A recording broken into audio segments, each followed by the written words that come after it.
بسم اللہ الرحمن الرحیم. میں ہوں آمنہ اقبال اور ہمارے ساتھ موجود ہیں سینئر جرنلسٹ عظمت خان اور ان سے بات کرتے ہیں. بہت شکریہ سر آپ کے وقت کا.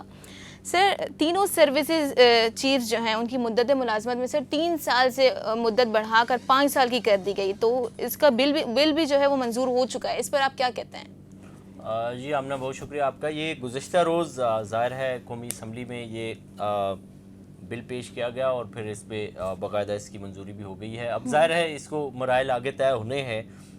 یہ پھر اب جائے گا سینٹ میں بھی اور پھر سینٹ سے یہ آگے ایوان صدر اور یہ سارے مراحل طے کرے گا. لیکن میرے خیال میں یہ اس طرح کی ترمیمیں کر کے اور اس طرح کے سلسلے کر کے اب ظاہر ہے اگر ایک طبقے کے یا ایک ادارے کے اس طرح سے اگر 3 سال سے 5 سال بڑھا دی گئی ہے تو میرے خیال میں یہ باز گشت تو تھی کہ پورے پاکستان میں سب آفیسرز کے لیے اس طرح سے ہوگا.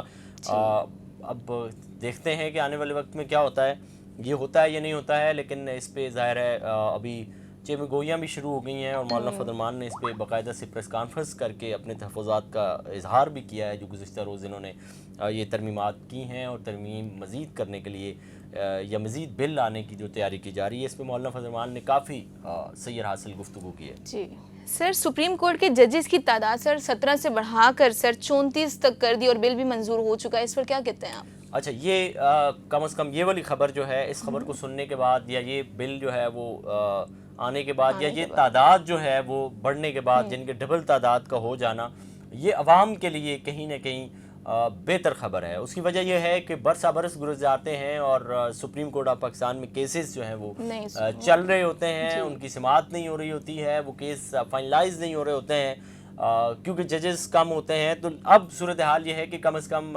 ججز کی تعداد جو ہے وہ 34 ہو گئی ہے. اب امید یہ ہے کہ اب اسی تیزی کے ساتھ جو ہے وہ فیصلے اپنی منزل کی طرف جائیں گے اور جلد از جلد فیصلے بھی ہوں گے اور عوام کو ریلیف بھی ملے گا. ٹھیک ہے سر. اس سے پہلے کی اگر بات کیجیے تو گزشتہ دنوں پہلے سر مولانا فضل الرحمان کے گھر میں سر بہت زیادہ گہما گہمی تھی سر. وزیر اعظم کا آنا جانا اور بھی بہت سے پولیٹیشینز کا آنا جانا تھا کیونکہ صبح کے ناشتے اور کھانے وغیرہ سب کچھ ہو رہا تھا, جس کی وجہ سے سر یہ خبر بھی سامنے آ رہی ہے کہ مولانا فضل الرحمان کے جو کوک تھے انہوں نے اپنی نوکری سے جو ہے وہ سر استعفیٰ دے دیا تھا کہ میں اتنے کھانے نہیں پکا سکتا. تو اس پہ سر آپ کیا کہتے ہیں؟ اچھا نہیں آمنہ, پہلی بات تو یہ ہے کہ یہ خیر مذاق تھی. لوگوں نے ایک سوشل میڈیا پہ تصویر ڈال کر کے کہا تھا کہ مولانا کے جو کوک ہیں گھر کے شیف ہیں انہوں نے یہ معذرت کر لی ہے کہ اتنے زیادہ کھانے نہیں بنا سکتا. لیکن یہ حقیقت ہے کہ ایک وقت میں درجنوں لوگوں کے کھانے اور پھر ایک کے بعد اگر حکومتی لوگ جا چکے ہیں تو دوسرے جو ہے وہ نکڑ پہ انتظار کر رہے ہوتے تھے, پی ٹی آئی والے یا آپ ان کو پوزیشن کہہ لیں, وہ آنے کے موڈ میں ہوتے تھے. اور پھر یہ قوم نے یہ منظر دیکھا ہے کہ ایک شخص کے گرد یعنی کہ صدر پاکستان بھی وہاں آئے ہیں اور وزیر اعظم پاکستان بھی وہاں آئے ہیں. کوئی وزیر ایسا شاید نہیں ہے جو نہ آیا ہو. اپوزیشن لیڈر وہاں آئے ہیں, اپوزیشن کی ساری جماعتوں کے رہنما وہاں آئے ہیں. پھر اس کے علاوہ پاکستان کی کوئی سیاسی جماعت نہیں ہے, ایون منظور پشتین سے لے کر جو بھی ہیں وہ مولانا فضل الرحمان سے اس پورے سینیریو میں ملے ہیں. اور یہ جو 26ویں آئینی ترمیم ہے, اس کی جو قطع و برید ہوئی ہے, اس کی جو اصلاح ہوئی ہے, اس میں جو ترمیم کے اندر ترمیم کی گئی ہے, یہ کریڈٹ گوز ٹو مولانا. اور دوسرا یہ ہے کہ ظاہر ہے یہ بڑی صورتحال تھی کہ مولانا نے اس پہ مولانا سامنے آئے اور انہوں نے سٹینڈ لیا.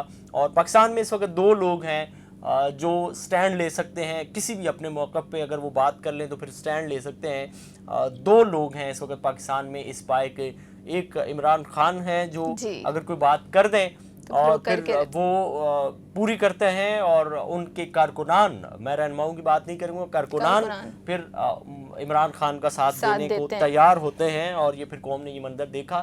یا پھر دوسری سائڈ پہ مولانا فضل الرحمان ہے کہ وہ کوئی بات کر دیں تو پھر پورے پاکستان میں وہ اسٹریٹ پاور رکھتے ہیں اور وہ بڑے سے بڑا احتجاج اور بہت بڑا لانگ مارچ بھی وہ کر سکتے ہیں. اور یہ انہوں نے کیا ہے, اور اگر وہ یہ بات کر دیں تو وہ کر سکتے ہیں. اور ابھی انہوں نے 1 نومبر میں اور 1 دسمبر میں سکھر میں اور ایک پھر پشاور میں انہوں نے اعلان کر دیا ہے کہ وہ ایک عوامی اجتماعات اس حوالے سے منعقد کریں گے. یہ جو ابھی حکومت بہت تیزی کے ساتھ ترمیمات لا رہی ہیں اس پہ, تو یہ میرے خیال میں مولانا کی یہ والی بات جو ہے وہ حقیقت ہے. آج جو ہے وہ اس پہ غالباً